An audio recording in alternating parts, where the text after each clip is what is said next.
ആഭ്യന്തര വകുപ്പിനെ കുറിച്ച് പറയുമ്പോൾ കണ്ണൂരിൽ നിന്നുകൊണ്ട് പറയുമ്പോൾ ആഭ്യന്തര വകുപ്പ് പൂർണ്ണമായിട്ടും നിയമലംഘനങ്ങളുടെ ഒരു വകുപ്പായിട്ട് മാറിക്കഴിഞ്ഞിട്ടുണ്ട്. കണ്ണൂരിലെ ഷുഹൈബ് വധക്കേസ്, ആ കേസിൻ്റെ വിചാരണ ആരംഭിക്കുന്നു.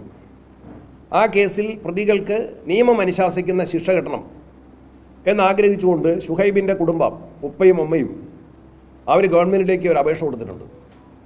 ആ കേസിൽ സ്പെഷ്യൽ പ്രോസിക്യൂട്ടറെ വെക്കണം.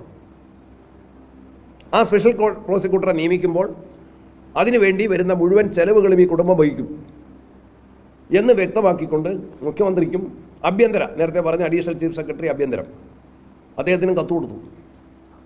ആ കത്തിൻ്റെ കാര്യത്തിൽ അവർ തീരുമാനമെടുത്തിട്ടില്ല. നേരത്തെ പറഞ്ഞ പോലെ നിയമവാഴ്ചയാണ് രാജ്യത്ത് ആവശ്യം.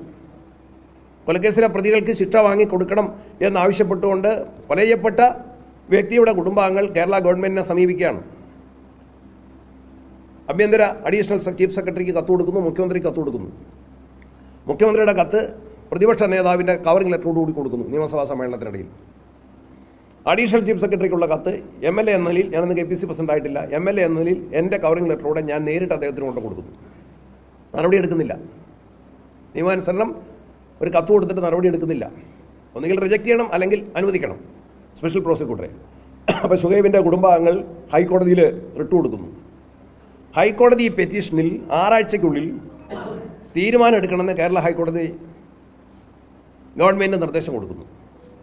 ഷുഹൈബിൻ്റെ കുടുംബാംഗങ്ങൾ പ്രത്യേക പ്രോസിക്യൂട്ടറെ വെക്കണം എന്ന കാര്യത്തിൽ ആവശ്യം അംഗീകരിച്ചോ, തള്ളിയോ? ഒരു തീരുമാനം എന്താണ്? ഉചിതമായ തീരുമാനം എടുക്കാൻ ഗവൺമെൻറ്റിനെ ചുമതലപ്പെടുത്തുന്നു. 6 ആഴ്ചയ്ക്കുള്ളിൽ. 6 ആഴ്ച കഴിഞ്ഞു. 6 ആഴ്ച കഴിഞ്ഞപ്പോൾ വീണ്ടും കുടുംബാംഗങ്ങൾ കത്ത് കൊടുത്തു. എന്നിട്ട് നടപടിയില്ല. അപ്പോൾ ആരെ സഹായിക്കാനാണ് ഗവൺമെൻറ്? ആരുടെ പക്ഷത്താണ് നിൽക്കുന്നത്?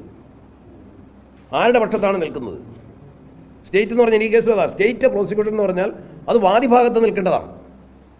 അവിടെയും ഇവിടെയും പ്രതിയുടെ ഭാഗത്ത് കേരള ഗവൺമെൻറ്റും ആഭ്യന്തര വകുപ്പും മുഖ്യമന്ത്രി നിൽക്കുന്നു. അതാണ് പ്രകടമായിട്ടുള്ളത്.